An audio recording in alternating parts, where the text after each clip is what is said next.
I know it's your show and everything, but if you ever wanted to guest star on my show, love to have you. Oh yeah, definitely, man. Anytime. You know, I've been just I've been like doing all this investigation, and then since I'm doing this thing, I've been talking to a lot of people who are in different cults. And in LA, it's a lot of ex-Scientology. Yeah, I've heard that. Talking to them a lot, and you know, it's relating that I mean, the stories are so similar, especially with those people who are deep into like the Sea Org people.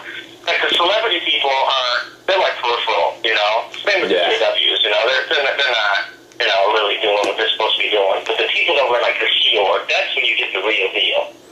Yeah, I've drawn comparisons between Sea Org and some of the stuff that's in jw.org.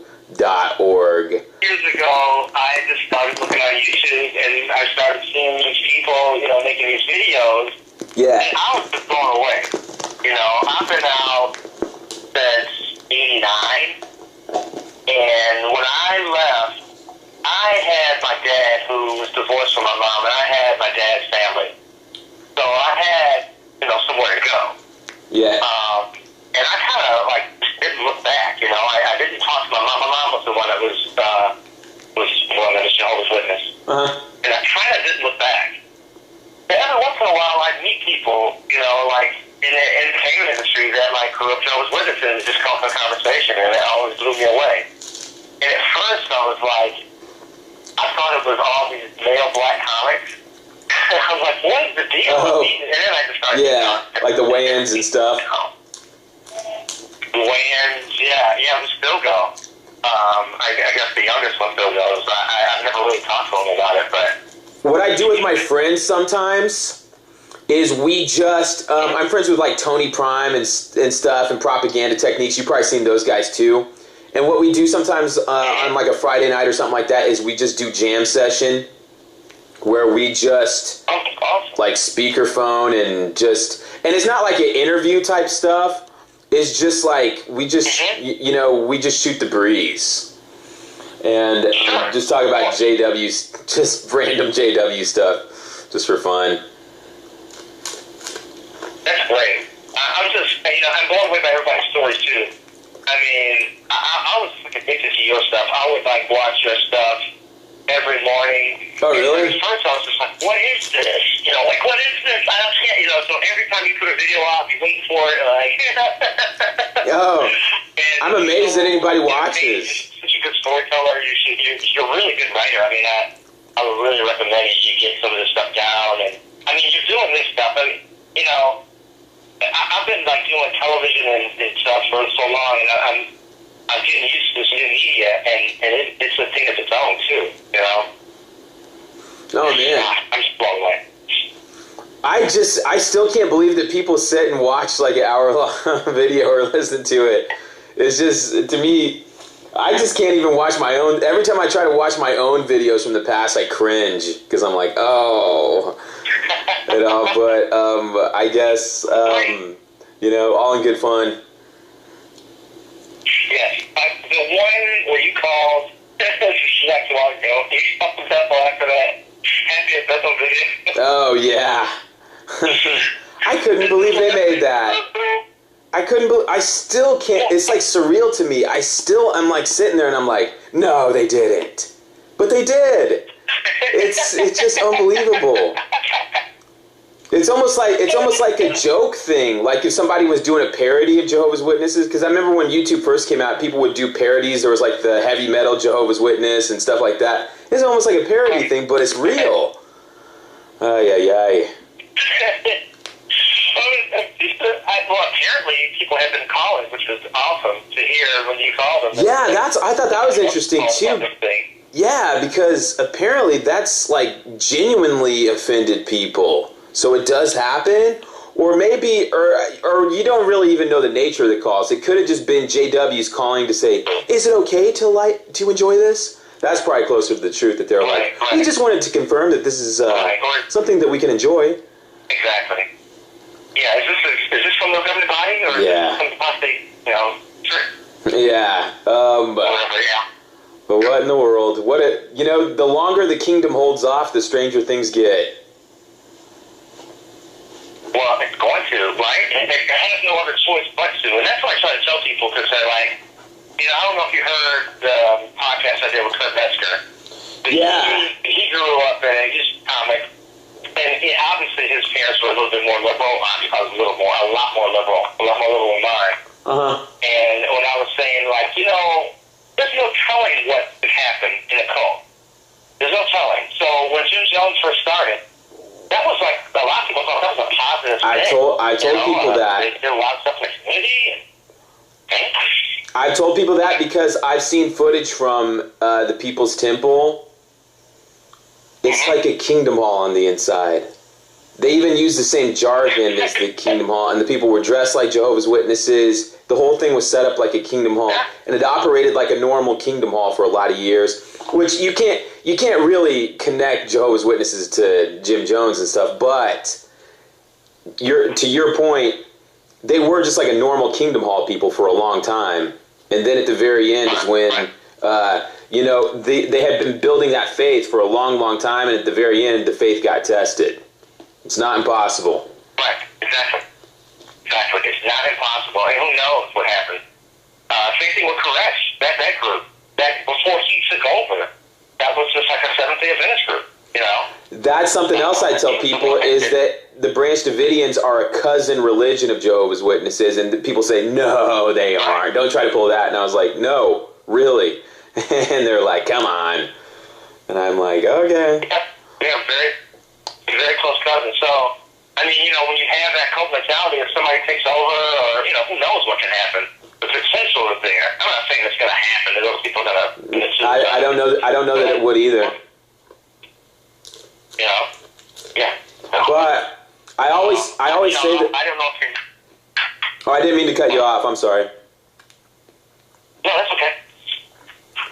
I was saying, like, the governing body now, they're not like Koreshian, but I sometimes wondered, what if like a younger guy came along and he was very suave and he was very controlling and he was like the new president of the Watchtower Society? What if like some Joel Osteen type guy that is like one of these super preachers came along? That could take everything in a whole different direction. Yeah, you sure could. It'd be entirely possible, like 10 years from now, 10 or 15 or 20 years from now, if some new young people were in charge of the jw.org or whatever, and they just said, look, the whole thing from the 20th century, you're right, it was wrong. We made a lot of mistakes. It's better now. It'd be so easy for them to do that. And I know the people at the Kingdom Hall, they'd just be like, oh, okay. And all the failed prophecies and everything, it would just go away. And they'd keep the infrastructure, keep all the money, keep everything going, and all they would need to say is, oh, those old fogies from the old governing body, oh, they were right about a lot of things, but they had some bad ideas. Anyway, I don't have a crystal ball. I just make stuff up. Well, look, I don't know if you know anything about my story, but before I got this fellowship, I tried to commit suicide in my intending judicial committee. And that's part of what this whole story that I'm telling. Yeah. And for me, it was like, I look back maybe 4 years ago, and this was, 30 years ago. I was 19 or whatever. I just got baptized. I was trying to pioneer. All my friends, every one of them, fell out in a really dramatic fashion. Either, drug overdoses or, getting somebody pregnant or suicide, a number of us. Or I had another friend that died, not getting a blood transfusion. Oh, my goodness. So, all these young people were just like dropping like flies. And it was really depressing. So I was right in the boat, and my attitude was, well, I could either take the chance and keep sinning in this system of things, or I can take a chance and maybe Jehovah loves me enough and get out of this shit because I can't take it. And that kind of like, if you really believe in it, that kind of makes sense. If you believe in the whole theology, that whole idea of like, hey, why take the chance of sin more? I might not make it I'd rather, get the chance of being resurrected. Yeah. Really, that's really dangerous, It is dangerous thinking, and it's not just hypothetical. I've actually heard JW say that when young JW people have died, that it was better because they're not going to have the risk of being in the world until the Great Tribulation begins, because people get disfellowshipped, people fade away. When somebody dies faithful, or when somebody and there have been people who have refused blood transfusions and died, and they said, well, they died faithful. It's almost better. It's almost better that they're not in the world anymore. Oh, yeah. And, oh, yeah, that's a straight to paradise if you die not having a blood transfusion. Yeah, or even something as benign as stillborn babies or something. When a JW couple would have sudden infant death syndrome or something, they say, oh, it's almost for the best because, oh, you know how many young people don't make it in this world. But now you're going to have a resurrected baby. I've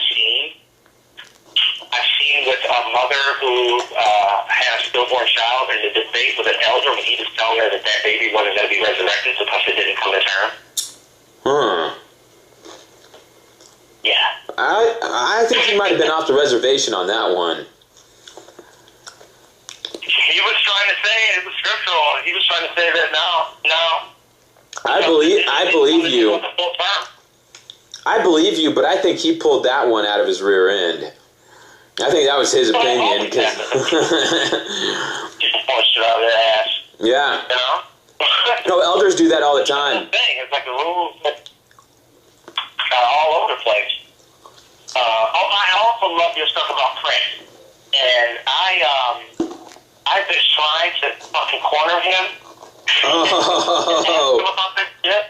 Oh. A couple parties, and he always skips out, and he doesn't talk to people, and I always want to fucking ask him about it, and I haven't got that chance to yet.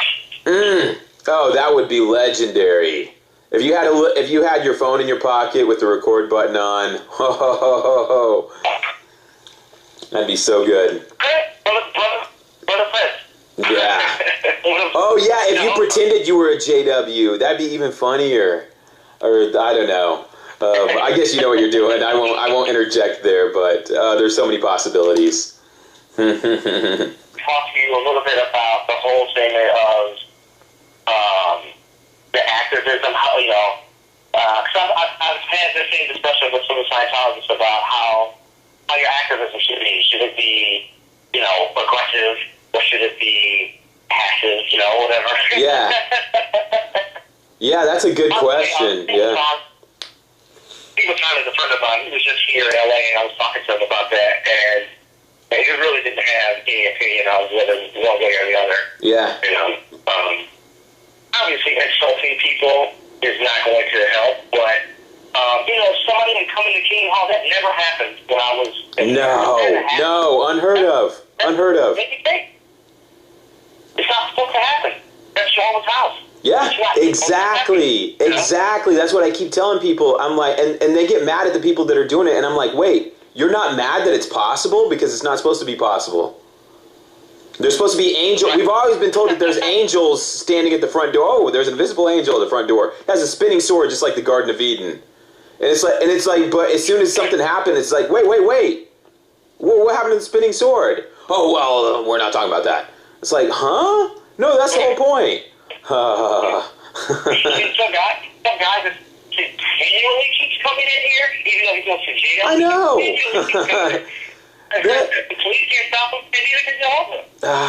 That's what's amazing about it is they're having to resort to very dodgy things just to get rid of that guy. And it's so funny. It's like, really? An angel can't do anything? An angel can't do anything for you. You got to run out there and try to, with a broom and try to scoot him away or something. That's silly. But whatever.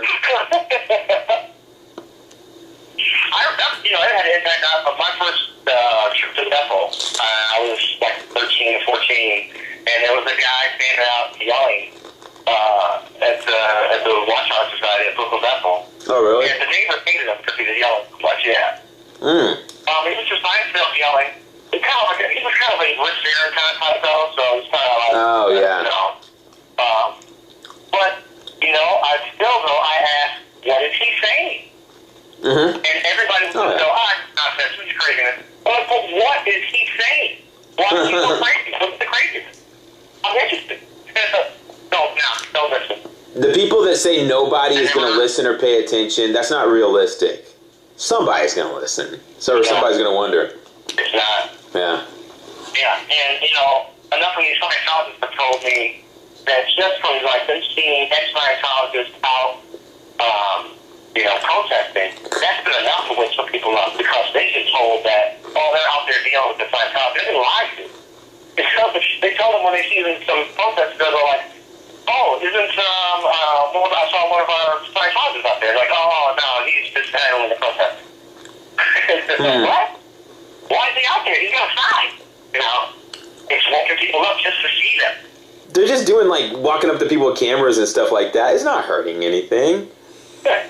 It's... No. So that's why when people do that stuff to JWs, I'm like, look, that's not hurting them. I mean, it'd be one thing to turn a pit bull loose on them out in service, people. But if you're just walking up to them with a camera, I'm like, come on. These are the people who talk about you dying at Armageddon. They're always talking about you getting hit with fireballs and exploding at Armageddon. You're just going to walk up to them with a camera and they're acting like some terrible thing happened to them? These are the Armageddon people. Mm.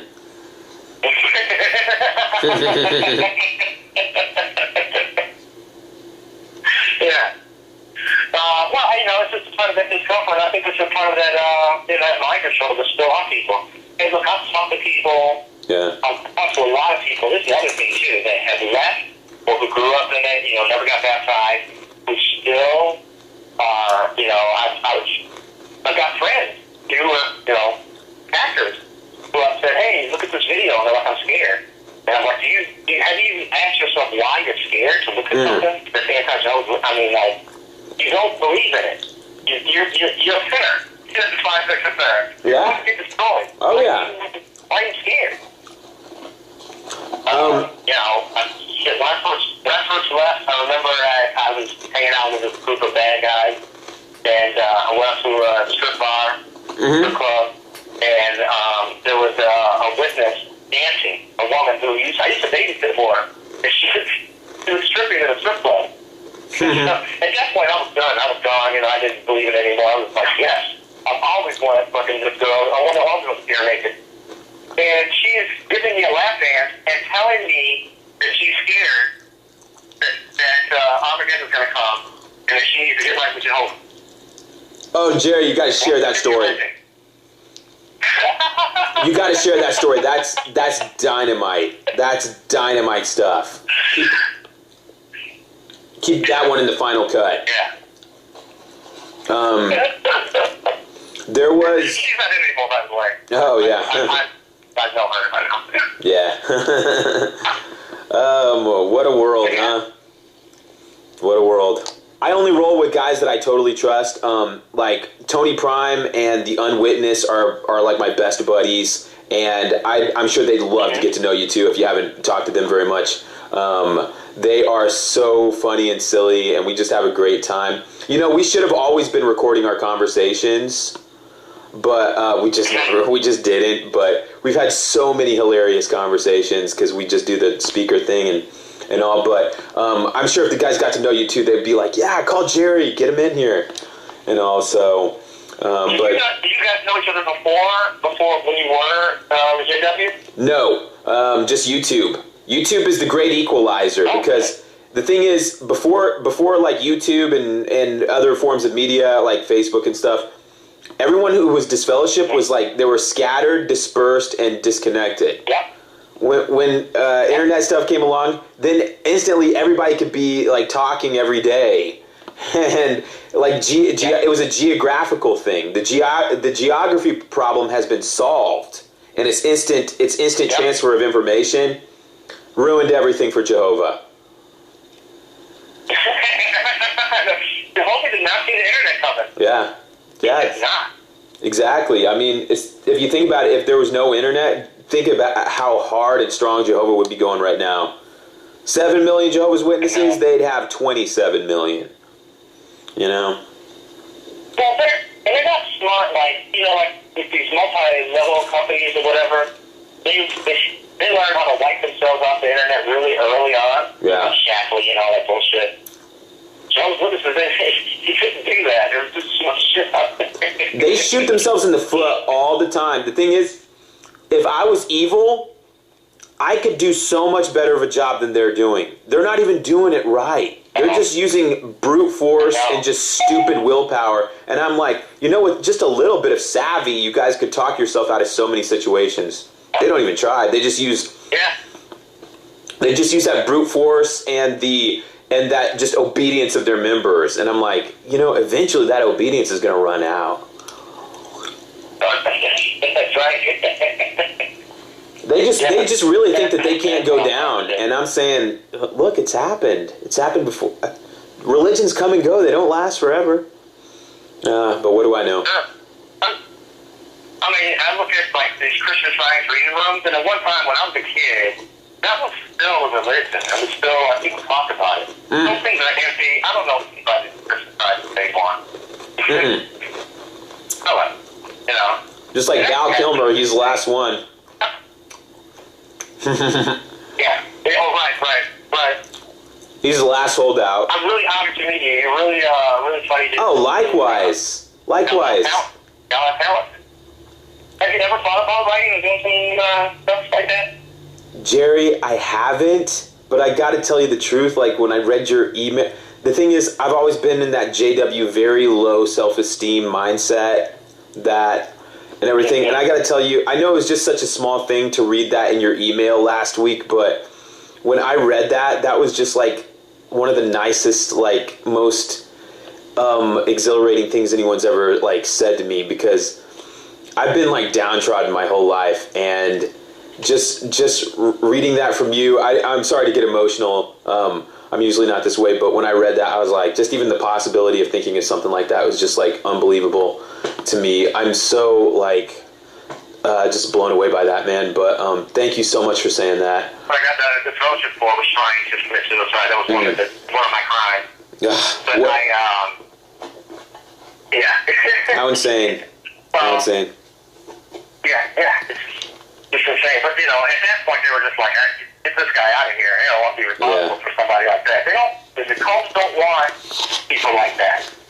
You can't be sad. You need to get your shit together. Get out of here. You know, there's no hope for you in that case. You're right. I remember in our hall back in the 90s, there was a woman that had split personalities. And I remember this, and they didn't know what to do because she was somebody, it wasn't a joke. She had been to psychiatrists there. She really had split personality disorder, and the circuit overseer said, well, disfellowship one of them. So that was kind of their attitude.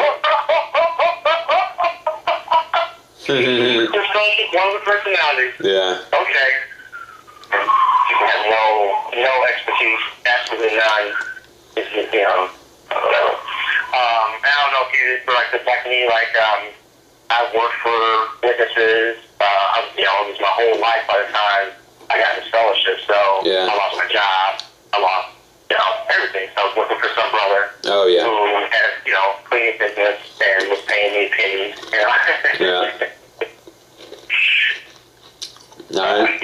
I know something about that too. That's usually how the DFings go down.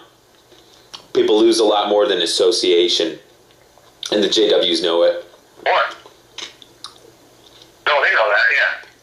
They know it, yeah. Oh, now I got kicked out of my house. I lived with my mom. She kicked me out and lost my job. So, if I didn't have my dad, who I already, I had previously, I didn't have a relationship with Costa being a witness, but if I didn't have him, what was I going to do? Then people like you, I really feel for you who don't have somebody to hold on to, like that. It's hard, Jerry. It really is, because I, like everyone that ever knew me in my life, I'm over here, I really have no friends. And I have internet friends. I don't have real life friends. I don't have any, I got, I left when I was almost 30, and Also, like, by the time you're like 29, 30, everyone else, every normal person in the world already has all their friends, you know, and everything, and they don't want to be.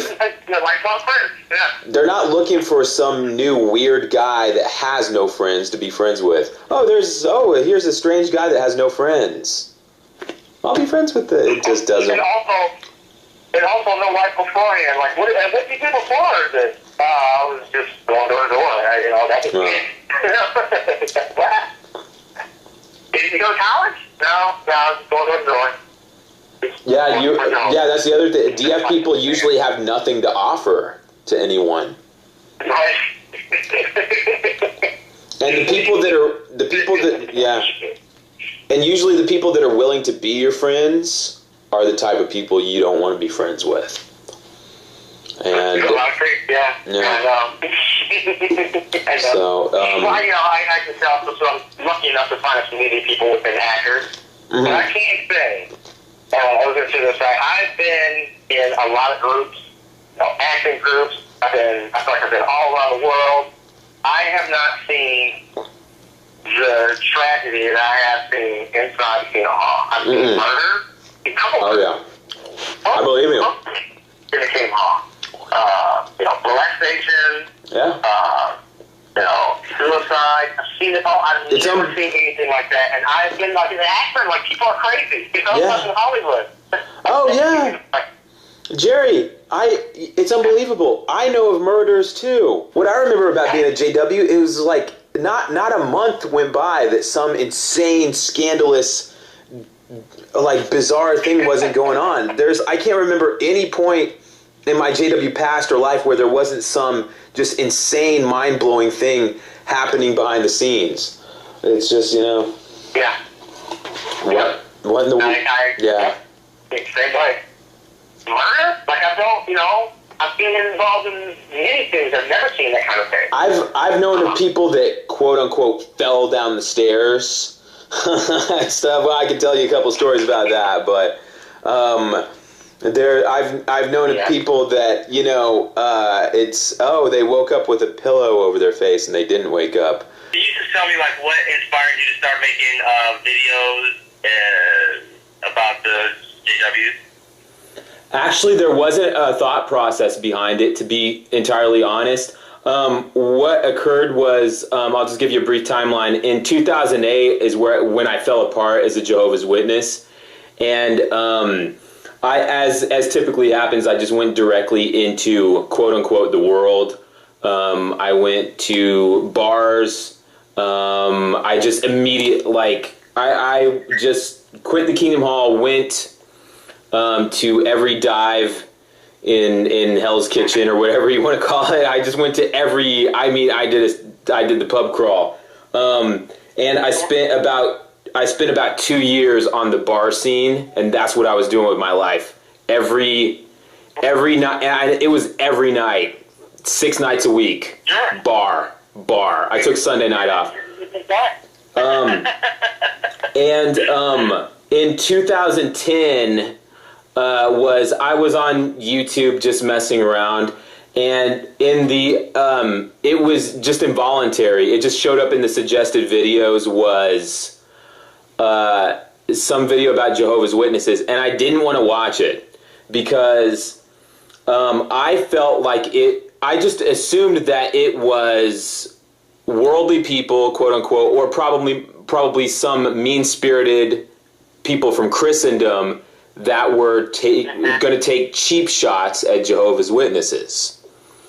And I was reluctant to click on the video, and it showed up in the suggested videos more than one time, probably a few times before I clicked on it, and it was propaganda techniques, and yes, and and I finally clicked on it, and I just almost had a sense of dread because I imagined that it was going to be people from Christendom persecuting the poor little Jehovah's Witnesses that go door to door, and I clicked on it and I said, oh no.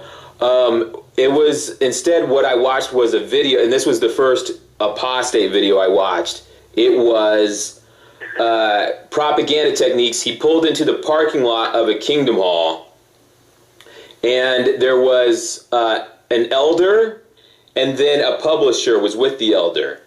And Craig pulls, you've seen the video. He pulls in there. It's terrific.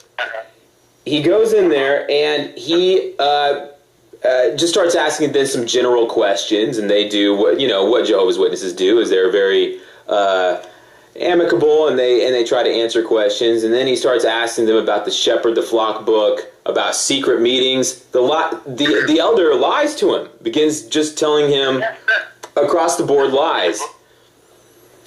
And Craig calls him out. He said, "You're telling me there aren't secret meetings?" And he said, "No, we don't have secret meetings." And he said, "You're telling me you don't have secret meetings? Well, what about this meeting and that meeting?" He said, "Oh, well, we have those secret meetings." Then he starts asking them about the secret elders book. And he starts quoting from it, and he goes, "Well, you're not even supposed to know about that book." And Craig goes, "Well, you just told your publisher friend here that there is no such book. You're a liar. You lied," or something to that effect. And I was watching this video, and I said, "Okay, this is what I want to do." And anyway, I was just so when I saw that video, it was just like a big deal for me. And I said, I didn't immediately think of like recording a video or anything. I just said, I want to be somebody that makes fun of the foibles of Jehovah's Witnesses. Nothing serious, just the foibles and many scruples of Jehovah's Witnesses, because I just enjoyed it so great. It was just like a 7-minute video, but I watched it again and again. I found it so highly entertaining because I had instead of the imagined cruelty, I expected when I watched, because once I clicked on that, I saw other videos of Jehovah's Witnesses, this, that, and that, and it's part of the pre-existing propaganda about Jehovah's Witnesses, is that anytime an outsider or anything outside of the organization is going to mention them or involve them or refer to them, it's persecution. And I was still under that frame of mind that I said, oh no, Jehovah's poor people about to be persecuted. And instead, what I clicked on, what I saw was what I had been very familiar with my whole lifetime, but wasn't clearly registering for me, was that the elders are liars. And I knew this. I knew that as soon as you start talking to an elder, he's going to start lying to you. I know this because I'm from a family of elders, and I know all about the lies, but I had that. They're the same as almost everyone does. I had that cognitive dissonance that was still operating over me, and that I knew that Jehovah's Witnesses are liars that deceive people, but at the same time, too, I also viewed them as poor, innocent people that are being attacked by people. And the two, yeah. He left it, right? He still felt this way.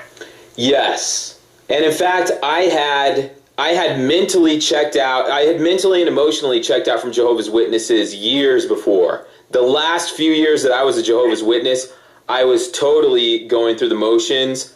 I had only sentimental connection to it, and personal relationships, things of that nature. I did work at Bethel for a short period of time, and it was when I was in service there that I realized they're not planning for Armageddon. The people who run, it was just a fact of the matter, and I came to realize it very quickly that they are planning for this system of things to go on indefinitely. They are not making plans for the end of the world or transition into a different world. They're just not. Some years later, I also came to realize that I had been lied to by my parents about the 1975, that I'd never heard of it. I'd never heard of 1975, and I came to realize years later that my parents had lied to me through omission. And everyone else at the Kingdom Hall over the age of 40 had also... Oh, I'm sorry, I didn't mean to interrupt, Jerry. I'm sorry, I was just saying, how old were you in 1975? I wasn't born yet. I was born in 1979, and I had never heard of 1975 until I was, how old was I? Like 26. 26, and a worldly person told me about 1975, and I called them a liar. I said, "You're a liar. You made that up." Because it seemed too incredulous that every adult I had ever known in my entire life, for my entire life, had concealed and deceived me and every other young person at the Kingdom Hall. It was beyond belief. And you just, and that's even an example that they use at the Kingdom Hall all the time. They say that the reason you don't listen to negative reports about Jehovah's Witnesses or apostate lies is they say, why would you listen to somebody lie about your best friend?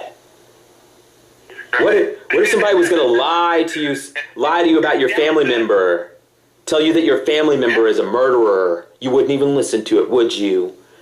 And that's why so many Jehovah's Witnesses, I believe, immediately before you can even open a book, click on a video link, open your mouth, they've rejected you out of hand, because that's kind of where they're coming from. They're not even going to hear it. They're not even going to let you get one sentence into it.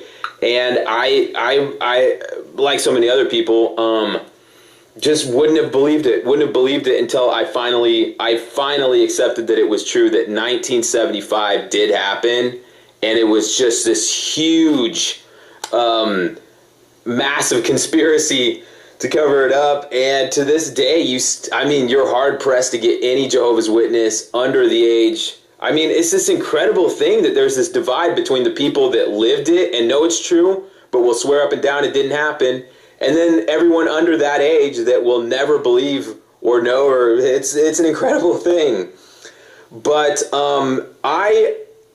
after seeing that propaganda techniques video, I said that I had this thing where I just wanted to make fun of hypocrites and liars and phonies. I'm somebody that, above all else, and even when I was a Jehovah's Witness, I hated phonies. That's always been my big thing. I hate phony, fake people. And when I saw an absolute phony just getting exposed, and it was on camera, it was terrific.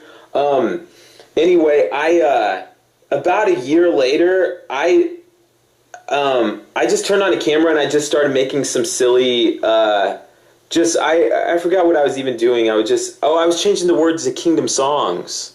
I was singing Kingdom songs and changing the words to just something a little more fun and maybe a little bit more true. That's what's awesome about YouTube. I'm really, really, really into YouTube. I've tried to do other things like Facebook, and those formats don't really appeal to me the same way that YouTube does, because to me it's like the best thing that's ever been invented. You turn on a camera, you're right there. It's like you're on TV and you're right there, and all your friends get to see you. Just anytime you push a button and suddenly everyone you know gets to see you, and it's like you just pop up on TV in front of them. It's so incredible. And I feel like ex-Jehovah's Witnesses, especially since it's kind of a subculture of people. It's not a large, it'll never be a large, it's never going to be a mainstream thing, and that's why I don't think Jehovah's Witnesses, ex-Jehovah's Witnesses, it hardly ever crosses over into anything mainstream, because it really is like a cult thing. But I'm very aware that anyone who makes videos or writes articles or even writes comments, it all necessitates upon other people viewing it and reading it. Like you could film a video or something, but if nobody watches it, well, then it's worthless, right? Mm-hmm. And if you can write comments, but if nobody reads it, then it's pointless. And so really, it's our friendship. It's the ex-JW community and our friendship and our cooperation that has made the XJW movement like possible, and also made it's worked out so well for so many people. And there's been so many people that have come out of the shadows and just said, you know, just knowing that there's other people there and that we're all joking around and we're all like a big, you know, people have used the term dysfunctional family. We're like a big, crazy, dysfunctional family. And most of us love each other. You know, there's a few people that bump elbows here and there, but most of us just love each other. And that's just what captivated me about the XJW community, and it just reeled me in. And I've just been loved and hugged, and just I have Jerry, I got to tell you, there's like this apostate couple that they're my parents' age, and they've, you know, one night on the phone, I was just telling them about stuff about my life, and they're just like, and how hurtful and empty it all was, and they were just like, you know what, we're your parents now, and they meant it. They're just like, and you probably watch their videos, Mike and Kim, best people in the world, and they're just one example. I've had so many people be so compassionate and so loving and just so friendly, and that just touched my heart and my life in a way that is unbelievable, that these people just said, you don't even need to worry about your old family. Just don't even worry about them. We're your family now, forever. It'll never change. We'll always be your family. No matter what, if you end up in jail or any crazy thing that ever happens to you, we're just your family forever, no conditions. We love you. And that was just like, it's like every problem I had in my life was just like instantly solved. That's just how I felt. And so anyway, I'm sorry to go on a big rant there, but when I talk about the XJW community of friends, it's the greatest thing that's ever happened in my life. And it's a small kind of closed-in community, and there's you know, people from Christendom that have, you know, come into the circle of friends there too. But just as a whole, and there's a couple of crazy people, but just as a whole, I cannot promote it enough. I cannot promote it enough because it's been so emotionally stabilizing for me personally. I don't know how you feel, Jerry. That's just how I feel very strongly about it. And you're getting along with people who have different views. I think the one thing that I felt that was the weirdest thing was when I would meet other Jehovah's Witnesses, and they would say, like, well, you know, do whatever, you know, and I'm like, you know, I still had that expectation that we all do the same thing, you know. I'm like, no, we don't all agree. We're not all the same political party, you know. Exactly. There's Witnesses that are Republicans, there are Democrats, there's some that are, you know, religious, and some that are atheists, you know. But the one thing that they do value is that they had this awful experience, and they value the connection that they can make afterwards, because they, you know, a lot of people have lost family and friends, you know. This thing. It's so true, Jerry. And I want to qualify it by saying this. There are people that do stir up trouble among ex-Jehovah's Witnesses, but most of us have come to realize that those people are there for the purpose of causing trouble.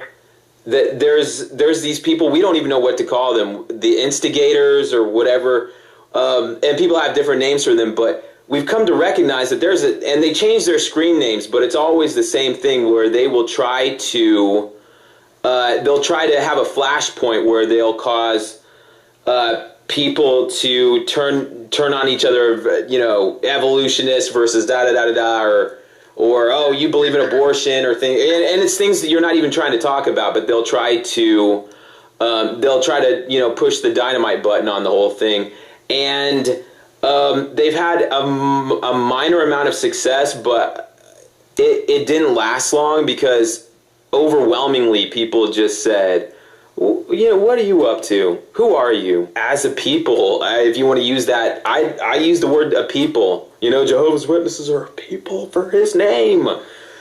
The ex-Jehovah's Witnesses, I mean, I just feel like they're my people. I just love them. That's how I feel. Can you talk a little bit about, like, the humor that you use? Because that's kind of what struck me. Obviously, I'm a comedian, and you know, for me, it was like it was cathartic to see you use humor, because those are the things that I wish that I'd have been able to joke about. You know, those are the things that we noticed, you know, when we were growing up, and you were able to do that kind of stuff. When you talk about, like, noticing hypocrisy and stuff like that, but, like, you use a lot of humorous ways and stories and things. Can you just talk about why you decided that? Is it just part of your personality? It was not part of my personality. It was the opposite of my personality. You see, my dad emotionally destroyed me from the age of diapers. My dad emotionally gutted me. And my childhood, my young adulthood was spent being a non-person with a non-existent personality. And it might be something kind of in the ballpark from where you're coming from too, just a little bit I know about you, Jerry. My dad, it was so emotionally brutal the way he did it, because he never raised his voice. He never raised his hand. He never spoke out of turn. He never spoke out of scripture. Everything my dad did was right, true, correct, and spiritually acceptable, and what have you. My dad did such intense and unbelievable damage to me as a human being. It's irreparable.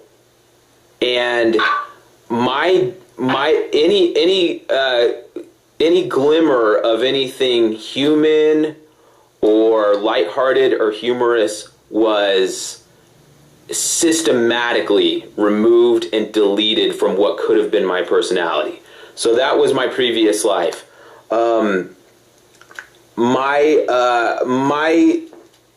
I guess you would say that my personality I have now is almost a rebellion against everything that was institutionalized for me. And we came from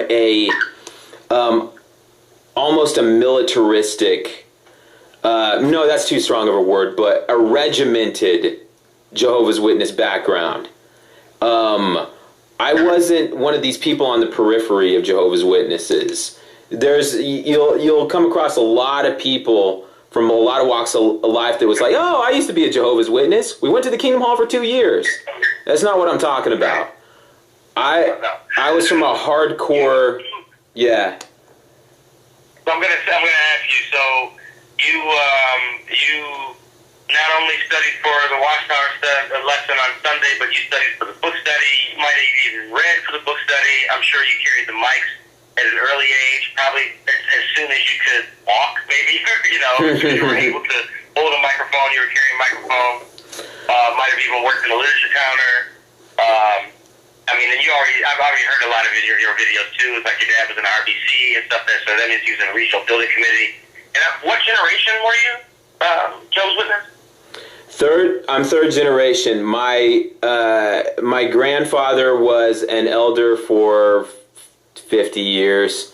My father was an elder for over 30 years. He had to, much to my dismay, he had to step down about a year ago because of the damage I've done to his reputation.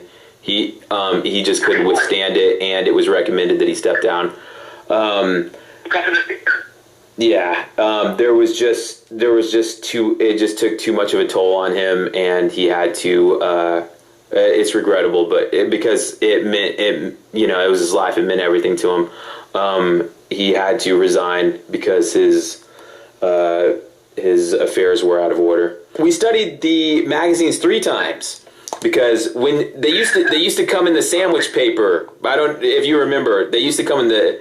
It was ridiculous because you should have just picked up your magazines at the Kingdom Hall, but back in the old days, they came in the subscription in the mail. They came in that brown paper. You studied them when you got them, and then we had the family study on Saturday evening, and then you study them again at the Watchtower study, And then you do the review at the end of the Watchtower study, so you've studied it ostensibly if you're a correct Jehovah's Witness at that point in time, you studied the article 4 times. Kind of. But yeah, I had that really and my dad did not break ranks. My dad was by the book. Even when we went on vacation,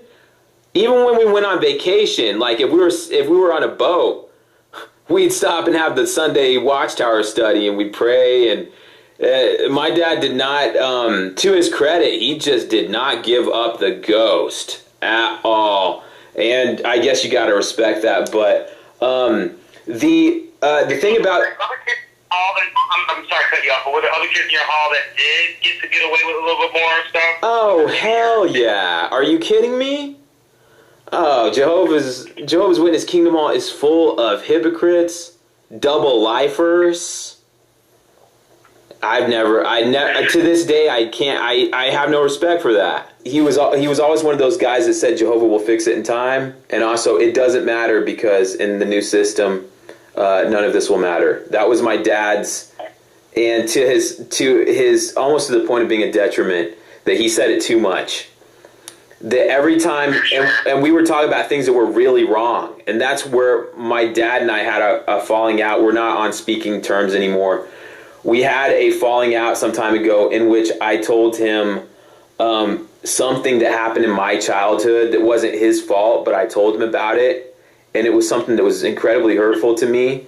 And he said, and he didn't even blink. He just said, well, it doesn't matter. It doesn't change Jehovah's plans.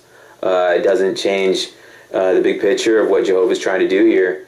And to me, that was something very emotionally distancing to me. He's such a systematic Jehovah's Witness that something was lost. There was something that he was trying so hard to be a righteous Jehovah's Witness that something's been lost in translation to the point, and I think it's happened to a lot of Jehovah's Witness company men that, I don't know if you've been watching any of this Australian court stuff that's been going on. Oh, yeah. It's shocking. I had a friend of mine that texted me yesterday, and he said, he was beside himself. He was so upset about because he was just sitting there watching this, and he finally threw his hands up and he said, I can't even watch this anymore. These people are so rigidly obsessed with the legalism of their own microcosm of the Kingdom Hall environment that they have. Out here too, like, hey, what about the other? How about warning the other people? There's a whole community out here. You have a molester. Like, how about warning us? That doesn't even register to them. Doesn't even blink. They don't even get that. They've taken leave of their sensibilities. God-given common sense and reason have been lost wholesale on multitudes, hundreds of thousands, maybe millions of people that have checked out of the human race for all intents and purposes. That a religion like Jehovah's Witnesses theoretically should be something that enhances your humanity, and instead it's been like a disqualifier. Like, it's their excuse for turning it off like a light switch, or saying it doesn't apply to us because we're the superhumans. Be you religious or non-religious, if the storybook character of Jesus was standing in the room in front of you and you say, should we, call the police on this child molester? Do you really think he would say, let's not do that. Let's respect this brother's privacy. This was a private conversation. Here's where I come down on this.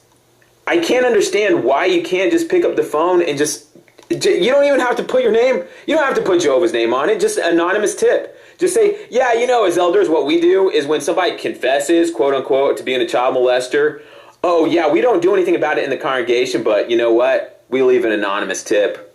We call the local police and just, say, hey, maybe I shouldn't be doing this, but, who cares?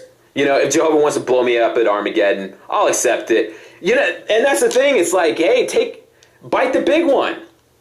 You're an adult. Do it for a kid. If you, yeah. I'm sorry, but it's just something that in any other institution has gone through this is because they don't want to look bad. And, you know, Precisely. That's happened before, and those witnesses are no different. And that's the problem, is that they're supposed to be different, but they're not. It is, and it's something that really makes you take a second look at what's really going on here, because it's abstracted to the point where nothing even makes sense anymore. Let me ask you this, Jerry. We're at the grand crescendo of Jehovah's mighty climax, right? The Revelation book, you remember the big red book from 1988? Revelation's grand climax at hand. And here we are. Oh, we're past the point where all these things should have happened. All of these things were supposed to occur 15, 20 years ago. It was all supposed to be completed. But nevertheless, the clock has run long, as it would seem. Had this great time for Jehovah's glory to shine. Instead, he's on Australian CNN talking about 1,006 pedophiles. Oops! That we hid from everyone, including our own members that deserve to know. You know, forget the worldly people. Yeah. The people in the Kingdom Hall. Just say, hey, this is a Kingdom Hall secret. Let's not tell the world because they're our enemies. Just keep it a Kingdom Hall secret. They won't even do that. They don't even think their own brothers. They don't even trust their own brothers enough just to be honest with them. You know what? You know what? They say, they don't even have to say child molester. They don't even have to use that word child abuse, because here's what they could do. They could go on the Kingdom Hall stage and say, you know, so-and-so over there, because they do this with every other person with any other reason they want to. They do this all the time. They could get on the stage and say, you know, John Q. Jehovah over there? Well, we're not saying anything. All you need to know is that you don't want your family to be around him. That's all we're saying. Legally, we have to, yeah. They have a reason for that. It's called marking. They do it all the time. They won't do it. They won't do it. They refuse to do it. They haven't done it one time. I've never heard of them doing it one time. They have gone out of their way not to. And it makes you wonder what really goes on with the Jehovah's. You know what, Jerry? I'm gonna go totally off the rails here and work backwards from this, from what I call the Chris Benoit. A while back, there was this wrestler that you may remember. This was like 10 years ago or whatever. This wrestler killed his family, and then he hung himself. Yeah, and here's the problem with Jehovah's Witnesses. If you really believe the doctrines of Jehovah's Witnesses, then you would be doing your family or anyone's family a favor by taking them out, because they get instantly They get instant. This is a terrible thing to say, Jerry, but if you kill people, it doesn't even have to be your family. You could go into the Kingdom Hall with a machine gun. I may have to edit this out. Don't, whoever's listening to this, don't do this. If you went into anywhere, if you went into a grocery store with a machine gun, mowed down 100 people and killed them, you gave all of them a resurrection. It's a terrible thing to say, right? I'm sorry, it's true. And it's actually been self-evidenced in, I don't know if you remember this story from a few years ago. In Russia, these two people that were admittedly crazy. These were crazy people that had a psychosis, but there was these two people that were insane, and they were Jehovah's Witnesses. They were former Jehovah's Witnesses, and they went door to door as Jehovah's Witnesses. They would ring the doorbell, and people say, oh, it's Jehovah's Witnesses. People opened the door, and they killed them with an axe. They did it to 12 people before they got caught. And again, I have to qualify this. They were crazy. But their reasoning came from Watchtower literature that they were saving people. And it's, again, and that's extreme examples, but you work backwards from that, Jerry. Working backwards. Now you're saying, okay, we're not talking about killing people, but now we're talking about people getting molested or having other bad things happen to them. And it's that same thing where you say, well, nothing matters. Nothing matters but the organization and the big picture.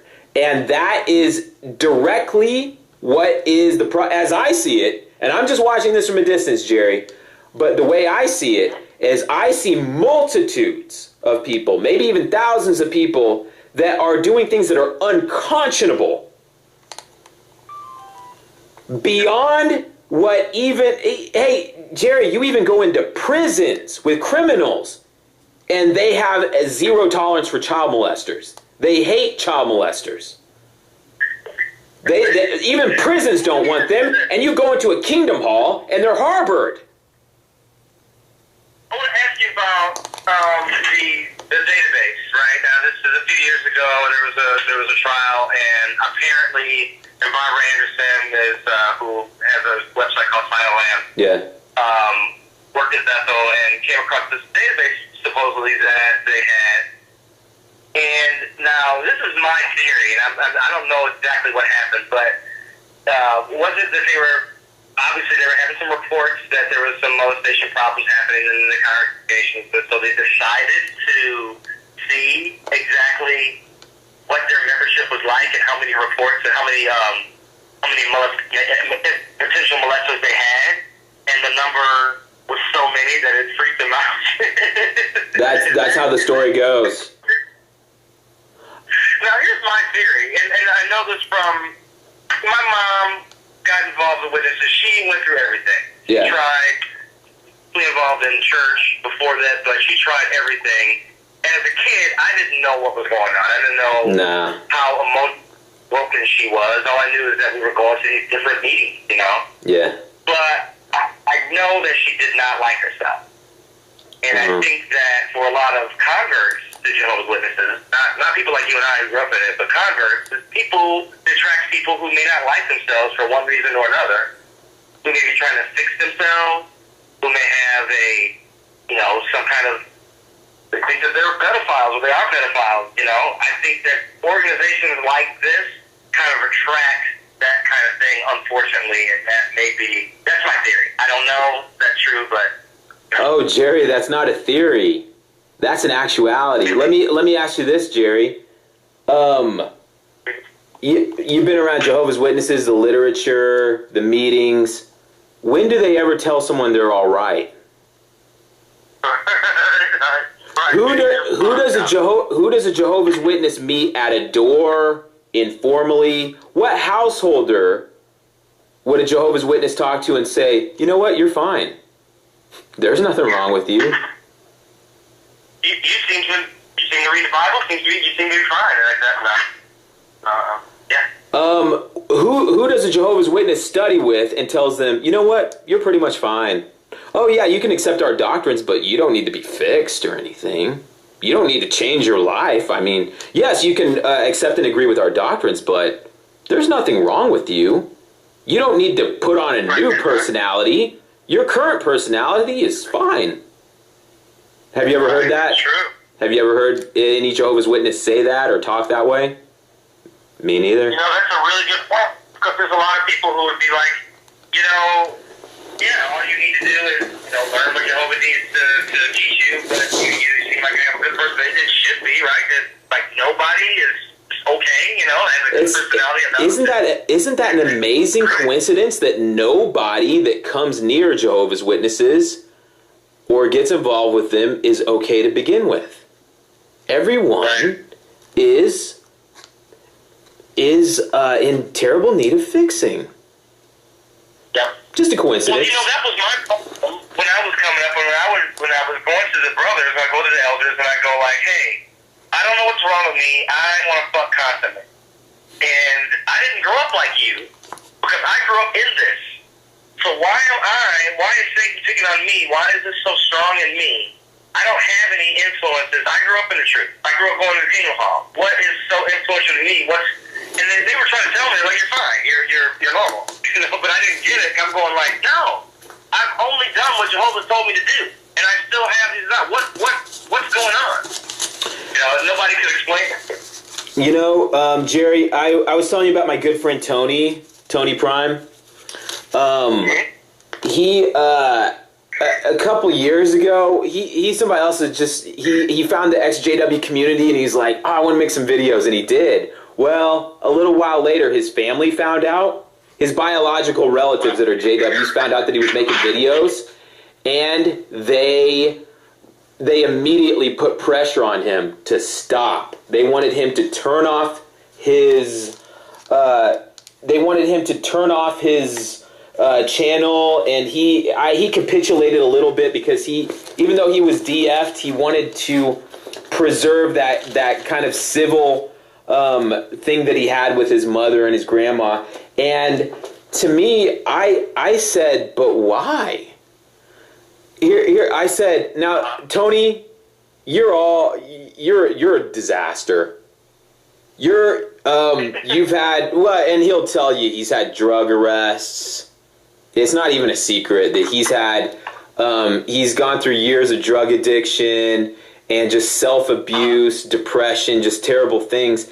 And he talked about those things in his video, and his family was ashamed and embarrassed. And I said, wait, Tony, you grew up at the Kingdom. You grew up at the Kingdom Hall. Doesn't Jehovah stand by his work? Because Jehovah created you. Satan's world didn't create you. And I said, now you're right that Tony's life took turns that it wasn't supposed to. But here's the thing: it's like at a factory. Like if there's a donut factory and they make a defective donut, well, why would they blame a cracker factory down the street? It doesn't make sense.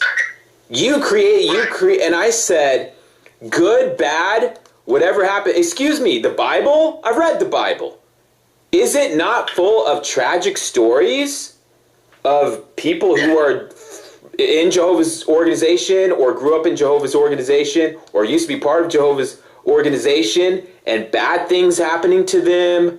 Unfortunate turns of events, even terrible things happening, like people's genitals being cut off and everything. Excuse me, isn't every page of the Bible littered with this? So now I'm trying to understand why Jehovah's Witnesses have to sanitize everything that has to do with the word Jehovah.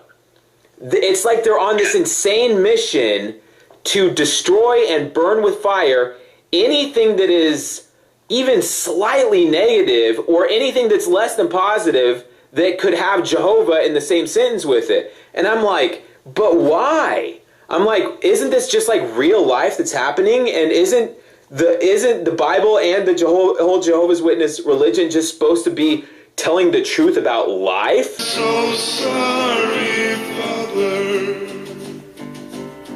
I never thought I heard.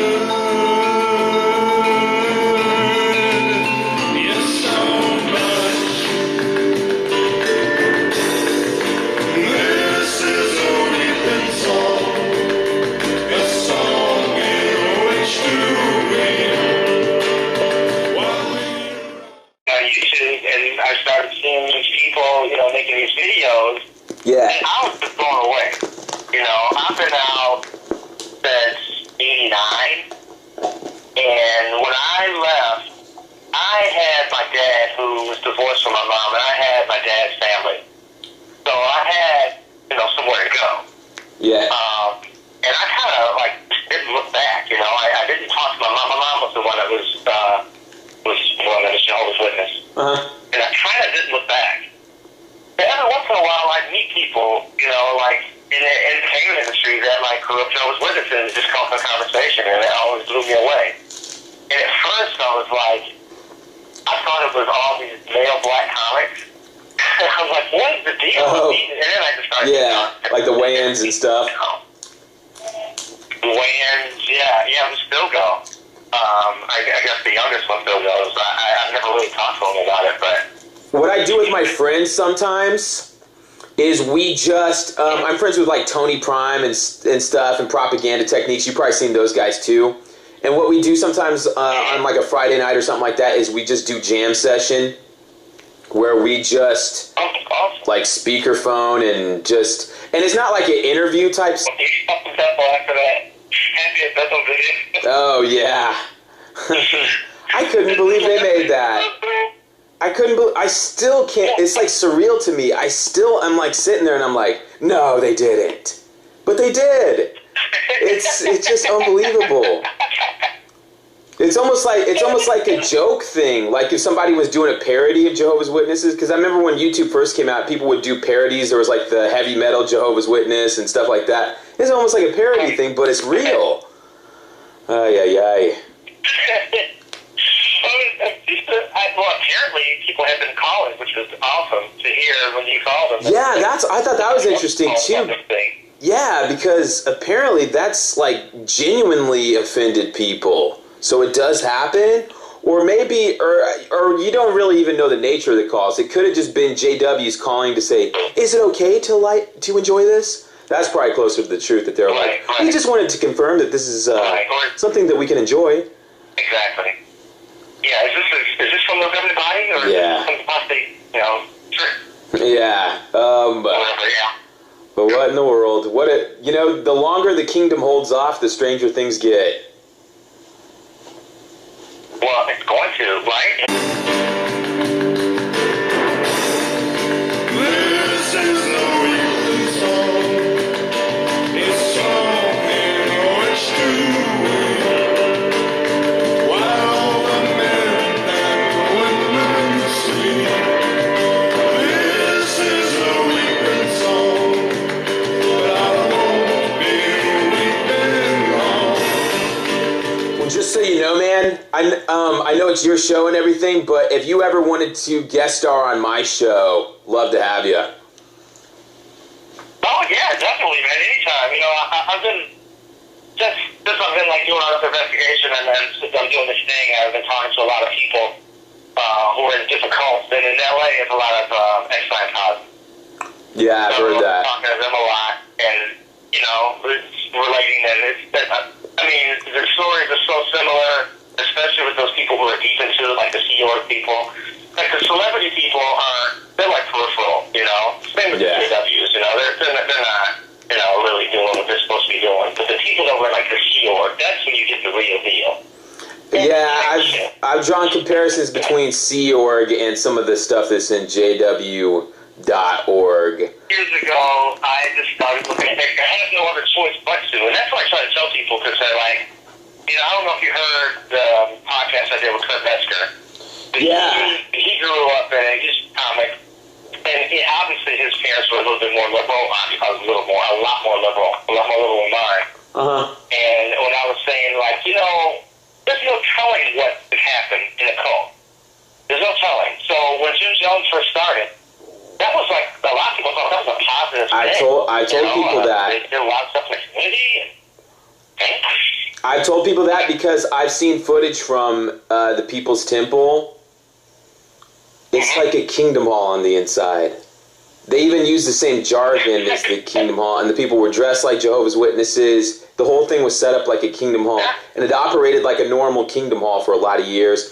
Which you can't really connect Jehovah's Witnesses to Jim Jones and stuff, but to your point, they were just like a normal Kingdom Hall people for a long time. And then at the very end is when, they had been building that faith for a long, long time, and at the very end, the faith got tested. It's not impossible. Right, exactly. It's not impossible, and who knows what happened. Same thing with Koresh, that group, that before he took over. Stuff is just like, we just shoot the breeze. And just talk about JW's, just random JW stuff, just for fun. That's great. I'm just, I'm blown away by everybody's stories too.